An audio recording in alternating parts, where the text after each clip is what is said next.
Guys ജനുവരി transfer ജാലം ഇങ്ങനെ അടയ്ക്കാൻ പോകുന്ന ഒരു സാഹചര്യം ആയതുകൊണ്ട് തന്നെ കുറേ അധികം ട്രാൻസ്ഫറുകൾ അല്ലെങ്കിൽ വാർത്തകളൊക്കെ ഇങ്ങനെ വന്നുകൊണ്ടേയിരിക്കുകയാണ്. അതിൽ ഏറ്റവും പ്രധാനപ്പെട്ടതും ഒക്കെയുള്ള ചില കാര്യങ്ങളാണ് നമ്മൾ സംസാരിക്കാനായിട്ട് പോകുന്നത്. ഫസ്റ്റ് വൺ അല്ലെങ്കിൽ ആദ്യത്തെ രണ്ടെണ്ണവും കേരള ബ്ലാസ്റ്റേഴ്സുമായി ചുറ്റിപ്പറ്റതാണ്. പക്ഷേ കേരള ബ്ലാസ്റ്റേഴ്സിലേക്ക് വരുന്നതല്ല, കേരള ബ്ലാസ്റ്റേഴ്സിൽ നിന്ന് പോകുന്നതാണ്. ആദ്യത്തേത് ബ്രൈസ് മെറണ്ട എന്ന് പറയുന്ന താരം, വിങ്ങറായിട്ടുള്ള താരമാണ്. ലാസ്റ്റ് സീസണിലൊക്കെ ഒരു സബ്സ്റ്റിറ്റ്യൂട്ട് എന്ന നിലയിലൊക്കെ വന്ന് ഇമ്പാക്റ്റ് ഉണ്ടാക്കിയുള്ള ഒരു പ്ലെയറാണ് എന്നുള്ളത് നമുക്കറിയാം. ഈ സീസണിൽ അദ്ദേഹത്തിന് അധികം അവസരങ്ങൾ കിട്ടിയിട്ടില്ല. അതിനൊരു കാരണം അത് ഏഷ്യൻ ഗെയിംസ് ക്യാമ്പയിനൊക്കെ പോയി തിരിച്ചു വന്നപ്പം ആ ഒരു ലെഫ്റ്റ് വിങ് പൊസിഷനൊക്കെ ഏറെക്കുറെ സെറ്റായിട്ടുള്ളൊരു സാഹചര്യമായിരുന്നു എന്നുള്ളതാണ്. സോ ഈ ഒരു താരം പഞ്ചാബ് എഫ് സിയിലേക്കുള്ളൊരു മൂവ് നടത്തുന്നു എന്നുള്ളതാണ് ഇപ്പം ശക്തമായിട്ടുള്ള വാർത്തകൾ വരുന്നത്. അതിനോടൊപ്പം തന്നെ വിദ്യാസാഗർ സിംഗ് എന്ന് പറയുന്ന സെൻട്രൽ ഫോർവേഡ് ആയിട്ടുള്ള താരം, അദ്ദേഹത്തിനും ഓപ്പർച്യൂണിറ്റീസ് ISL കിട്ടിയിട്ടില്ല. സൂപ്പർ കപ്പിലാണ് കുറച്ചെങ്കിലും ഗെയിം ടൈം കിട്ടിയിട്ടുള്ളത്. അപ്പോൾ ഈ ഒരു താരവും പഞ്ചാബ് എഫ് സിയിലേക്ക് പോകുന്നു എന്നുള്ളതാണ്. ഈ ഒരു താരങ്ങളുടെ ഒരു രീതിയിൽ ട്രാൻസ്ഫർ ഫീയും KBFCക്ക് കിട്ടിയിട്ടുണ്ട് എന്നുള്ളതൊക്കെയാണ് റിപ്പോർട്ട്സ്. ആയാലും ഗെയിം ടൈം ഇല്ലാത്ത താരങ്ങളാണ്. എനിക്ക് വലിയൊരു ഇതായിട്ട് തോന്നുന്നില്ല അവർക്ക് അവിടെ പോയി ഗെയിം ടൈം കിട്ടട്ടെ. കാരണം ആ ഒരു പൊട്ടൻഷ്യലുള്ള പ്ലെയറാണ്. As an Indian football fan ഇതൊരു നല്ല മൂവായിട്ട് തന്നെയാണ് തോന്നുന്നത്. KBFC ആ ഒരു ട്രാൻസ്ഫർ ഫീ എങ്ങനെ യൂട്ടിലൈസ് ചെയ്യുന്നുള്ളതാണ് കാണുന്നത്. അടുത്തത് നിഖിൽ പൂജാരി എന്ന് പറയുന്ന നാഷണൽ ടീമിൻ്റെ ഫസ്റ്റ് ചോയ്സ് റൈറ്റ് ബാക്ക് ആയിട്ടുള്ള താരം. അദ്ദേഹം സ്പോർട്സ് കീയുടെ റിപ്പോർട്ട് ചെയ്ത പ്രകാരം ഈസ്റ്റ് ബംഗാളുമായിട്ട് ലിങ്ക് ആണ് എന്നുള്ള വാർത്തകൾ വന്നു. എന്നാൽ ഇപ്പോൾ വരുന്ന സൂചനകൾ പ്രകാരം ഈ ഒരു താരത്തെ സ്വന്തമാക്കാനുള്ള റേസിൽ ഏറ്റവും മുൻപിൽ നിൽക്കുന്നത് എന്ന് പറയുന്നത് മുംബൈ സിറ്റി FC ആണെന്നുള്ളതാണ്. പക്ഷേ മുംബൈ സിറ്റി FC സംബന്ധിച്ചിടത്തോളം റൈറ്റ് ബാക്ക് പൊസിഷനിൽ നോക്കിയാൽ രാഹുൽ ബേക്കെ ആണ് അവിടെ ഉള്ളത്.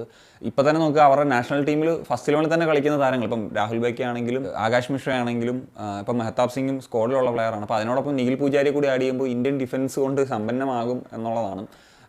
സോ ഈ ഒരു മൂവ് നടക്കാനുള്ള സാധ്യതകൾ തന്നെയാണ് ഉള്ളതെന്നുള്ളതാണ് റിപ്പോർട്ടുകൾ. അതിനോടൊപ്പം തന്നെ ഹിതേഷ് ശർമ്മ എന്ന് പറയുന്ന ഹൈദരാബാദ് FC യുടെ സെൻട്രൽ മിഡ്ഫീൽഡറുള്ള താരം ഒഡീഷ FC യുമായിട്ടുള്ളൊരു ഡീലിലേക്ക് ഏതാണ്ട് എത്തി എന്നുള്ളതാണ്. ഈ ഒരു ഉടൻ തന്നെ ടീമിനോടൊപ്പം ജോയിൻ ചെയ്യുന്നുള്ളതാണ്. എന്നാൽ അവിടെ സെൻട്രൽ മിഡ്ഫീൽഡ് പൊസിഷൻ നോക്കിക്കഴിഞ്ഞാൽ പുട്ടിയുണ്ട്, റെബല്ലോ ഉണ്ട്, അങ്ങനെയുള്ള താരങ്ങളൊക്കെ ഉണ്ട്.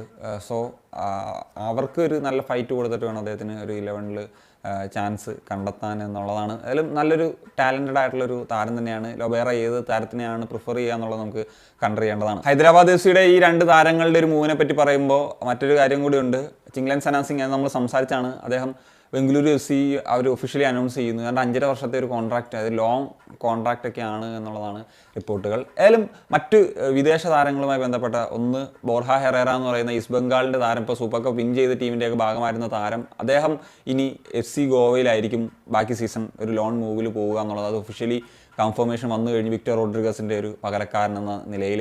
അതുപോലെ എൽ ഹയാത്തി കൂടി മുംബൈ സിറ്റി FC യിൽ നിന്ന് വേർപിരിയുന്നു. അറ്റാക്ക് മിഡ്ഫീൽഡറായിട്ടുള്ള ഒരു താരമാണ്. ഇപ്പോൾ അറിയാം, ഈ ഒരു ജനുവരിയിൽ തന്നെ 3 പ്രധാനപ്പെട്ട വിദേശ താരങ്ങളാണ് പോകുന്നത്. എൽ ഹയാത്തി പോകുന്നു, അതിന് മുമ്പ് ഗ്രെഗ് സ്റ്റുവർട്ട് പോയി, ഇപ്പം ഗ്രിഫിത്സ് പോയി. അങ്ങനെ ഈ ഒരു താരങ്ങളൊക്കെ വരുന്നത്. എനിക്കൊന്ന് പുതിയൊരു കോച്ചാണ് വരുന്നത്. അപ്പോൾ ആ ഒരു കോച്ചിൻ്റെ ഒരു പ്രിഫറൻസസ് ആയിരിക്കാം, അല്ലെങ്കിൽ ഈ പ്ലെയേഴ്സിൻ്റെ ഒരു ഡിസിഷനാണ്. കാരണം അവർ ACL കളിച്ചതുകൊണ്ട് പ്ലെയേഴ്സിനെയൊക്കെ അട്രാക്ട് ചെയ്യായിരുന്നു. ACL നിന്ന് അവർ ഔട്ടായി കഴിഞ്ഞു. അതാണ് റീസൺസ്, അല്ലെങ്കിൽ മറ്റ് റീസൺസ് ഉണ്ടോ എന്നുള്ളതൊന്നും അറിയില്ല.